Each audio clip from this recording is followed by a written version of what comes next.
Diceritakan bahwa pada zaman dahulu, alun-alun kota Madiun selalu dipenuhi oleh para pendekar pada setiap tahunnya. Karena di sana selalu diadakan pencaksilat dor, yang mana sekarang telah berubah nama menjadi Tarung Bebas.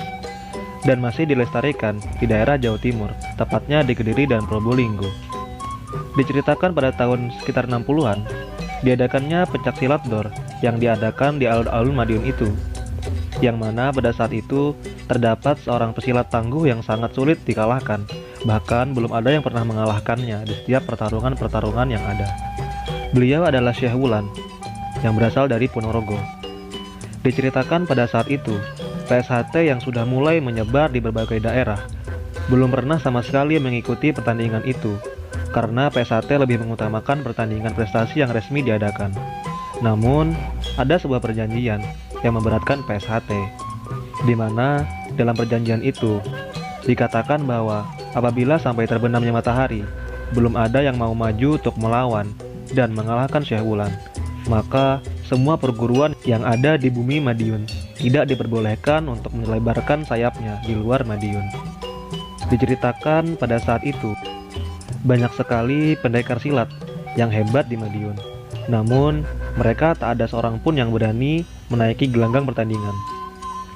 Alhasil, oleh karena perjanjian sulit ini, PSHT pun merasa harus mengikutinya, yang mana pada saat itu Raden Mas Sutomo Mangkujoyo yang merupakan murid dari Ki Hajar Hardjoatomo mengumpulkan semua anggota PSHT, dari siswa hingga warga. Kemudian beliau bertanya, siapakah yang siap dan berani maju untuk menghadapi Syekh Wulan? Tak lama teracunglah jari dari warga PSHT yang berada di barisan paling belakang. Siapa sangka, ternyata beliau adalah Raden Mas Imam Kusupangat. Raden Mas Sutomo Mangkujoyo tersenyum dan mengizinkannya untuk mengikuti pertandingan. Ada yang menceritakan bahwa Eyang Badini yang merupakan penyempurna lambang PSHT, beliau mendudukkan Imam Kusupangat di atas tampah yang berisikan kacang hijau. Dikarenakan pertandingan tersebut bukan hanya pertandingan adu kehebatan pencaksilat saja, namun juga mengandalkan kanuragan dan kadikdayan atau kesaktian. Setelah ritual selesai, beliau tidak langsung menuju lokasi pertandingan. Namun, beliau pulang kepada ibunya untuk memohon doa restu. Setelah beliau mencium kedua kaki ibundanya, yaitu Ibu Raden Ayu Kusmiatun, beliau kemudian pergi menziarahi makam ayahnya, yaitu Raden Mas Ambar Kuesensi. Setelah semua selesai, barulah beliau menuju gelanggang pertandingan. Diceritakan bahwa beliau hanya pergi seorang diri, tanpa diantar oleh siapapun ataupun saudara-saudara dari PSHT. Beliau sendiri yang meminta kepada saudara PSHT untuk tetap tinggal dan menunggu kabar dari kedatangannya saja.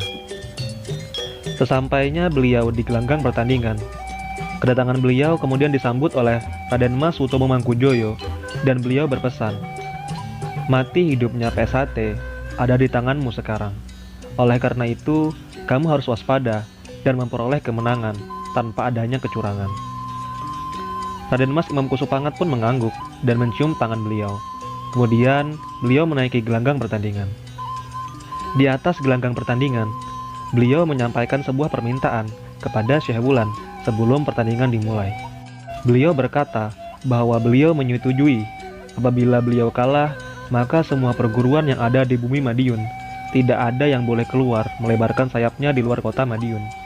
Namun, apabila beliau menang, maka beliau meminta agar santri-santri beliau masuk dan mengikuti latihan di PSHT. Hanya itu permintaan beliau.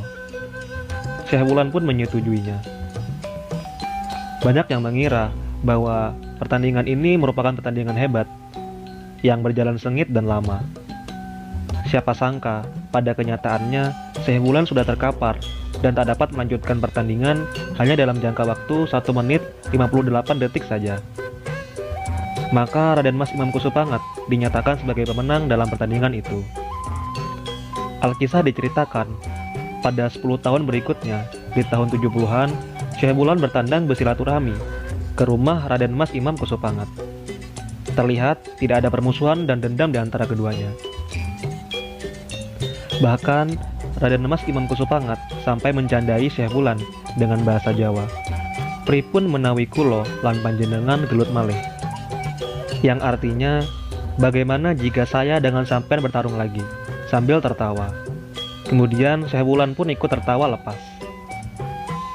Diceritakan bahwa Syekh Wulan membolehkan santri-santrinya untuk bergabung dan mengikuti latihan di PSHT dan mendukung PSHT untuk melebarkan sayapnya di seluruh penjuru Pulau Jawa, di luar Pulau Jawa, bahkan sampai ke luar negeri.